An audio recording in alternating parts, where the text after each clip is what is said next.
answered in the affirmative. I would now like to formally introduce our witnesses. Colonel Christopher Paris serves as the Commissioner for the Pennsylvania State Police.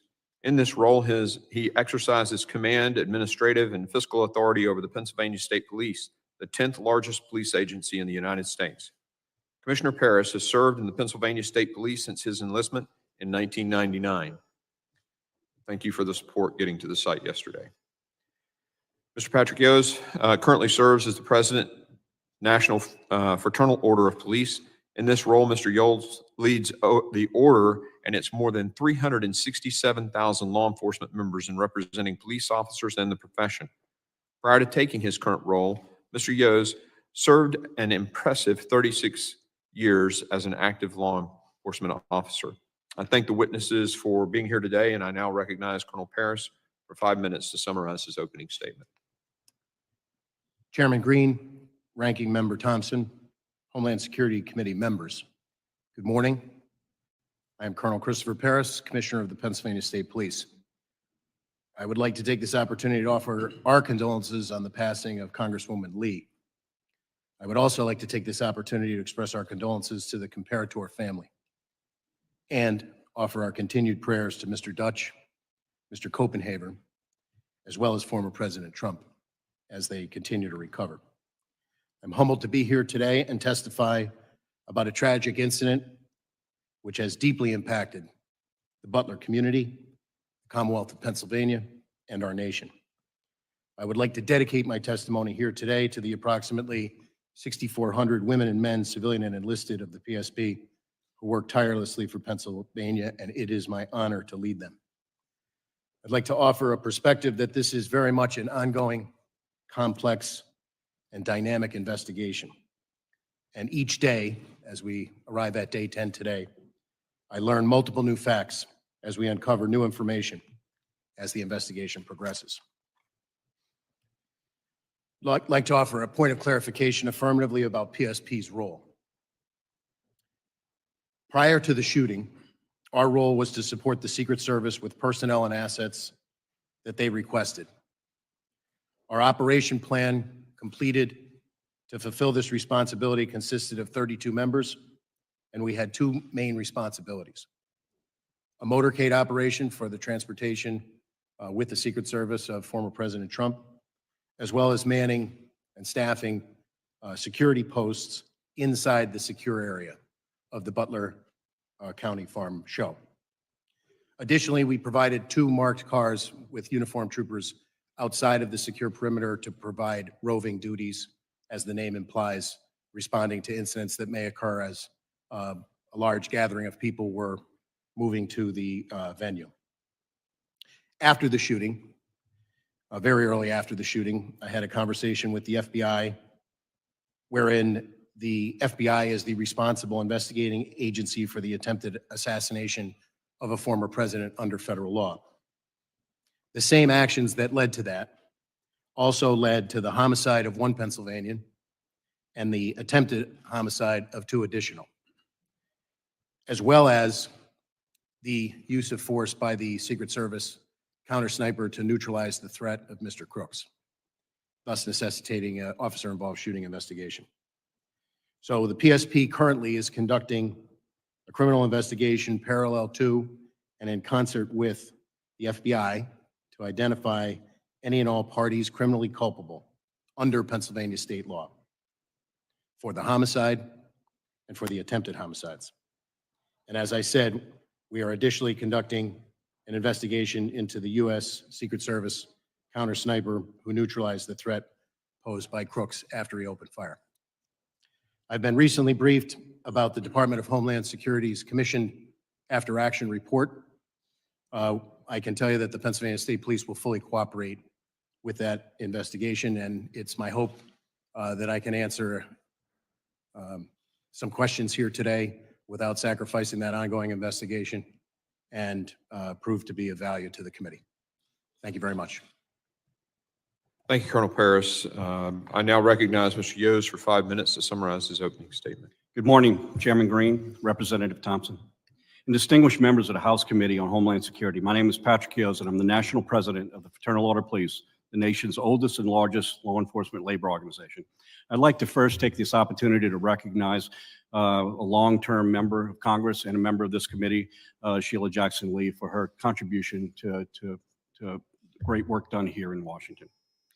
I want to thank you for providing me with an opportunity to appear before you today on behalf of the 377,000 members of the Fraternal Order of Police as this committee examines the attempted assassination of former President Donald Trump just 10 days ago. Before I begin my testimony, I want to express my admiration for the Secret Service agents who jumped into action and protected the former president. Rarely does the public witness just how selfless these agents are, placing themselves between flying bullets and their protectee. They, along with state and local law enforcement officers on the scene that day, demonstrated extraordinary courage.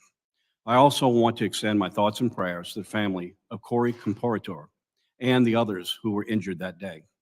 My testimony today will not be specific to the attempted assassination of President Trump. Instead, I hope to provide a perspective of state and local law enforcement when providing support and assistance to these events. We must remember that the law enforcement mission is a shared mission, and agencies at every level routinely cooperate and collaborate with one another. Law enforcement in our country is highly decentralized, with more than 90% of services provided by state and local agencies through more than 18,000 different jurisdictions.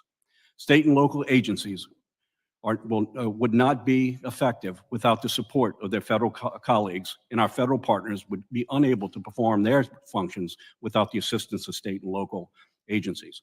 Anyone suggesting that the United States Secret Service not rely on state and local agencies at these events is simply uninformed. At these events, local law enforcement works under the direction of the United States Secret Service, which must ensure that all agencies involved at the event have a clear understanding of their roles and responsibility. Law enforcement agencies provide valuable community insight that can be crucial in identifying potential risk and issues. They contribute resources, personnel, and support that augments the capabilities of the U.S. Secret Service to ensure that there's adequate staffing and all contingencies are covered. Local law enforcement should be part of the command post and communications center to facilitate real-time information sharing and rapid response to emerging situations. This collaborative planning process ensures that all potential risks are identified, mitigated, and that local officers are fully integrated into timely and coordinated responses. Our presence is a vital part of the security matrix, but the United States Secret Service ultimately is responsible and is the final arbiter of any security matters affecting their protectee and the public. Clear and constant communication between participating agencies and the United States Secret Service is crucial to ensure the security of the protectee and everyone at the event. All this said, there were critical failures of security at the event in Butler. It is important that we learn from these failures to better provide safety and security for our leaders moving forward, as in public also attending these events. In the coming election, we will have extraordinary challenges placed on our Secret Service as they provide security at sites all across this nation over the next 4.5 months. And I'm confident that state and local law enforcement agencies are well prepared and ready to assist the United States Secret Service in this mission.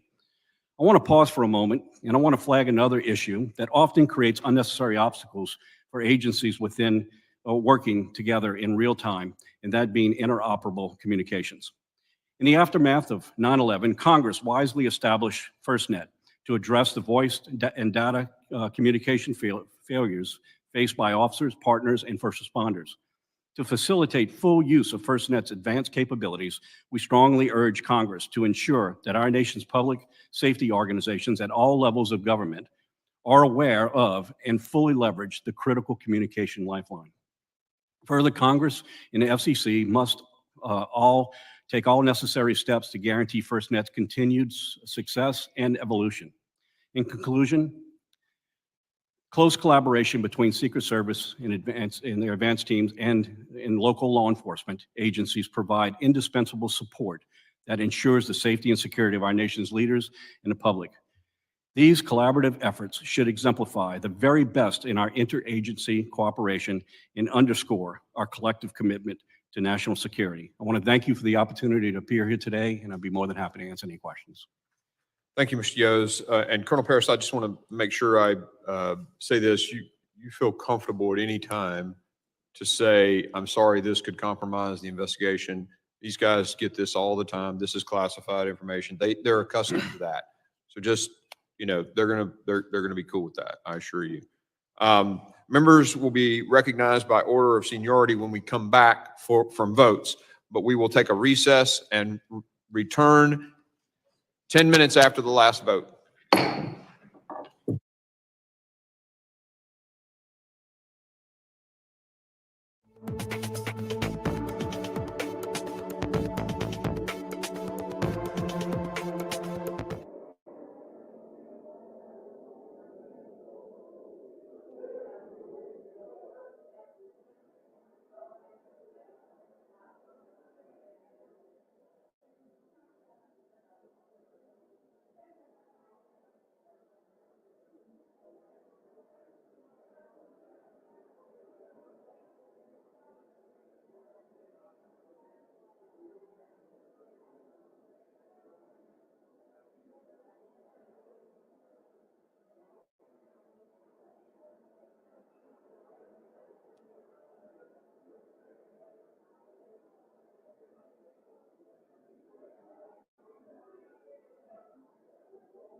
They might have.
Jackson Lee was a longtime member of this committee who always fought passionately for her constituents and causes that she believed would better the homeland.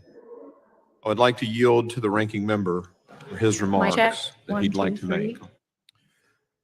Thank you very much, Mr. Chairman. And like all of us, we are deeply saddened by the loss of my colleague who was my seatmate for quite a while, Congresswoman Sheila Jackson Lee. Needless to say, she will be missed. So I'd like to, at this point, take a moment to honor the legacy of Congresswoman Sheila Jackson Lee, whose as I said, passed away last week. During her nearly 20 years on this committee, she served on every subcommittee and left her mark on all of them. As every single one of us in this room know, there was no more fierce an advocate than Congresswoman Jackson Lee, and she directed her passion to making the homeland safer and more secure. She was dedicated to oversight, asking pointed questions of government and private sector witnesses alike, and pressing for hard answers. She was a prolific legislator who took pride in writing her own legislation and improving the bills of her colleagues through amendments. Congresswoman Jackson Lee fought for resources for first responders, help for those suffering the effects of natural disasters, and immigration policies that reflect our values as a nation of immigrants. Congresswoman Jackson Lee's reputation across Capitol Hill was similarly impressive. Indeed, it often appeared she could be in more than one place at a time.